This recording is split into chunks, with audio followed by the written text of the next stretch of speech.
ధనికులు పేదల మధ్య పెరుగుతున్న అంతరాన్ని తగ్గించేందుకు ట్యాక్స్ ద రీచ్ అంశాన్ని ప్రభుత్వాలు ప్రాధాన్యతగా తీసుకోవాలని మాజీ మంత్రి తెలుగుదేశం పార్టీ సీనియర్ నేత యనమల రామకృష్ణుడు సూచించారు. 50 ఏళ్ల క్రితం ఉన్న పన్ను విధానం నేటి పరిస్థితుల్లో కనిపించడం లేదని చెప్పుకొచ్చారు. కార్పొరేట్ పన్నుల ఆదాయం కంటే వ్యక్తిగత ఆదాయ పన్నులే ఎక్కువగా ఉన్నాయని వివరించారు. ఇవాళ అమరావతి వేదికగా మీడియాతో మాట్లాడారు యనమల రామకృష్ణుడు. ప్రత్యక్ష పన్నుల కంటే పరోక్ష పన్నుల ద్వారానే ప్రభుత్వాలకు అధిక ఆదాయం వస్తోందని తెలిపారు. ఈ భారం సామాన్య ప్రజలపై పడుతోందని చెప్పుకొచ్చారు. విజన్ 2047 లక్షలను పరిమిత ఆదాయపు వనరులతో చేరుకోవడం కష్టసాధ్యమని తెలిపారు. ఆదాయ వనరులు సరిపోని పరిస్థితుల్లో పేదలపై భారం మోపకుండా పన్ను సంస్కరణలు తప్పనిసరి చేయాలని సూచించారు.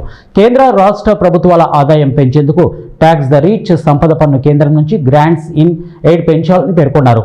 పన్నుల విభజనను 41% నుంచి 50% పెంచడంతో ప్రత్యక్ష పన్నుల పెంపు, వారసత్వపు పన్ను, కేంద్ర ప్రాయోజిత పథకాలలో రాష్ట్రాల వాటాను 60% నుంచి 40% తగ్గించవచ్చని వివరించారు.